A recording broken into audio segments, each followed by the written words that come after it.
Byculla assembly हल्के से मजलिस के भीड़ू वारिस पठान की सियासी विरासत छीन गई है या छीन ली गई। वारिस भीड़ू की जगह मजलिस के मुंबई के पूर्व अध्यक्ष फैयाज खान को भाईखला असेंबली हल्के से मजलिस का उम्मीदवार घोषित कर दिया गया है। तेलंगाना के विधायक और मजलिस के सर्वे सर्वा अहमद बिन अब्दुल्ला बलाला ने आज मुंबई के मजलिस के मुख्यालय में इस बात का ऐलान किया है। ऐलान के दौरान वारिस पठान मजलिस के दफ्तर में ही अंदर बैठे थे।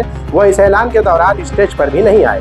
ऐसा लगता था कि वारिस को इस जिल्लत की भनक लग चुकी थी। सरेआम न हो पाए बदनाम, इसलिए वो स्टेज पर नहीं आए और पार्टी ने उनका पत्ता कट जाने का ऐलान कर दिया। इधर वारिस पार्टी ऑफिस में बैठे पार्टी से कटे कटे नजर आए और इधर पार्टी ने उनका पत्ता ही काट दिया। हालांकि हमने अहमद बलाला से नाराजगी और वारिस पठान को साइड लाइन किए जाने को लेकर कई सवाल किए, लेकिन बलाला ने इस मामले में गेंद ओवैसी के पाले में डालते नजर आए।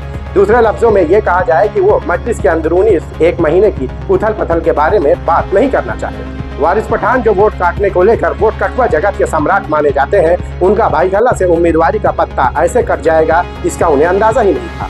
वारिस के इस टिकट काटने के पीछे की बड़ी वजह ये मानी जाती है कि पिछले लोकसभा चुनाव में वारिस ने रमजान चौधरी को बतौर उम्मीदवार खड़ा किया था। इस उम्मीदवार ने बतौर वोट कटवा अपना किरदार बखूबी निभाया। इस हरकत के बाद वारिस को लेकर मजलिस में अंदरूनी नाराजगी अपनी चरम सीमा पर पहुंच चुकी। मामला शांत होता कि दूसरा झटका फैयाज अहमद खान ने मजलिस की ऑफिस में ही दे दिया।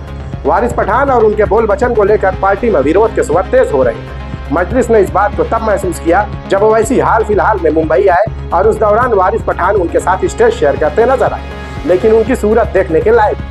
जब ओवैसी से वारिस पठान के कारनामों को लेकर सवाल किया गया तो यहाँ बहुत से राज से पर्दा हट गया जो अब तक ओवैसी को मालूम नहीं था। वारिस को लेकर ओवैसी से सवाल करने पर उनके खास तौर पर चमचों में नाराजगी पैदा हुई। जाहिर सी बात है, ये नाराजगी होनी भी चाहिए। सोशल साइट्स से लेकर हर जगह वारिस के चमचों ने इस तरह के सवालात को लेकर जमकर सवाल करने वालों को ट्रोल किया। हालांकि पिछले कई महीनों से वारिस से ओवैसी नाराज है। आखिरी बार जब ओवैसी मुंबई आए तो वारिस को भाव भी नहीं दे रहे थे और न ही वारिस का फोन उठा रहे थे। ओवैसी की अपडेट के लिए वारिस दूसरे लोगों को कॉल करते रहे ताकि ओवैसी की जानकारी उन्हें मिल सके। मतलब साफ था कि ओवैसी वारिस पठान को पूरी तरह से साइडलाइन कर रहे थे और वारिस को भी इस बात की भनक लग चुकी थी। कहा यह भी जा रहा है कि रमजान चौधरी को वोट विभाजन का नायक बनाने वाले खलनायक वारिस पठान ही थे और यहीं से मजलिस का मुंबई से पतन शुरू हुआ।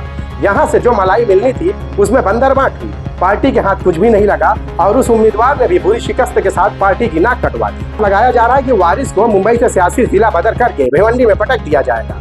उन्हें उनके हाल पर छोड़ दिया जाएगा ताकि इस हार के बाद वारिस का सियासी करियर पूरी तरह से खत्म हो जाए। हालांकि उनका सियासी करियर 2019 में ही खत्म हो गया था। वो अलग बात थी कि पार्टी ने उनमें जान डाल दी थी। Desk report, Bombay news.